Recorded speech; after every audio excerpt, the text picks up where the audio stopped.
Hi there, and welcome back. I'm Jim Cox for the Branson Auction, and it must be Tuesday. Once again, I want to remind you that April 16th and 17th, we will again be having a live auction in Branson at the Branson Convention Center. Live bidding, phone bidding, internet bidding, live streaming television. All of that will be available to you April 16th and 17th. And we hope you can attend. We would love to have you there with us, but if you can't, you can sit in your big easy chair at home, watch us on YouTube or our website or Facebook, and get your laptop in front of you and bid as we go. So I'll give you more information on how to be a phone bidder later on, but just so that you know, you can bid by phone or you can bid on your computer. You have to be registered quite a bit ahead of time, but it's not that difficult. So I hope you join us one way or another. We had a great time in October. It was a really good sale. The internet portion, which usually scares me, didn't at all this time, and it was quite successful. We did quite a lot of business overseas as well. And I know if you're a seller, you'd like to take advantage of that too. Well, this little segment is about history. And you know about me and history. I love history, and automotive history especially. Let's go back, 1929. Herbert Hoover was the president in 1929. It was also the beginning of the Depression. Public confidence in the wizards of Wall Street totally failed because the wizards, as they sometimes do, were not paying attention to the actual market conditions. There was more supply and less demand, and they weren't paying attention to that. They ran things up. Companies weren't worth it. Stock market failed. That's the Depression. That's the beginning. And it wasn't over until about 1941, and then we were in the middle of World War II. The Depression wasn't over. It was in the mid-30s, early 30s, and everybody was affected worldwide.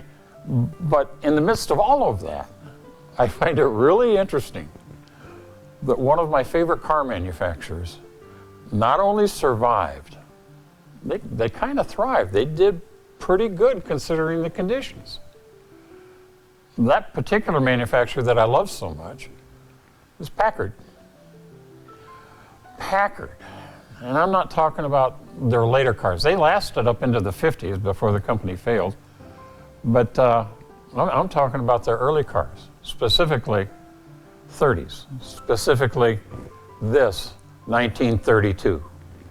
1932 is my favorite year of styling, probably from just about all of the manufacturers from Detroit. I mean, take a look at it. A 32 Chevy, it's an icon. A 32 Ford, come on. 32 Ford 5-window? Lord sakes. 32 Packard? Have you ever seen anything more beautiful than that? They survived it all. They even thrived a little bit.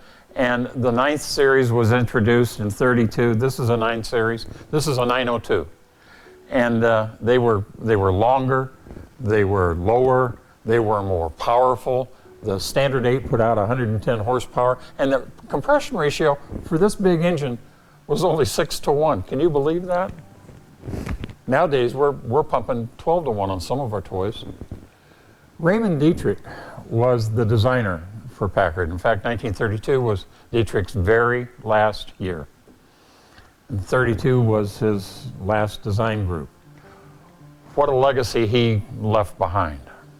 It was the pinnacle for Packard design for many, many years, but Dietrich, he kind of perfected it. Packard, the marketing guys, they came up with an idea on how to present the 902s by saying that they were building this car. They designed and built this car so that they were able to offer a car that could be purchased out of income instead of capital. Okay, you have to think about that a little bit, because right in the middle of Depression, you know, you had so much discretionary income and just so much capital. But for those people that had the kind of income that it took, under $3,000, under $3,500, they were saying, buy this out of income. don't take money out of your savings because you can afford this car. Wow. Well, they had heavy, heavy competition. They were putting this up against Auburn and Chrysler and Buick and LaSalle, and that marketing statement served them really, really well. But then, for some reason, they stopped producing the 902 in December of 32. But by then, they had produced over 6,700 and some of them. I wish they had made more, but on the other hand, it makes these that do survive even more valuable. Now, about this car specifically. It has not only survived, it has been the subject of a ground-up restoration. A body off the frame, nut and bolt, every last bit and piece has been restored. By our own shop, I'll have you know. This is another restoration from Branson Collector Cars. The lead man on this was one of our best, Philip David. Philip spent about 1.5 years on this car, and he and Mark and Sam, they all put their best into it. And this is the end product. I'm very proud of it. The new owner is extremely proud of it.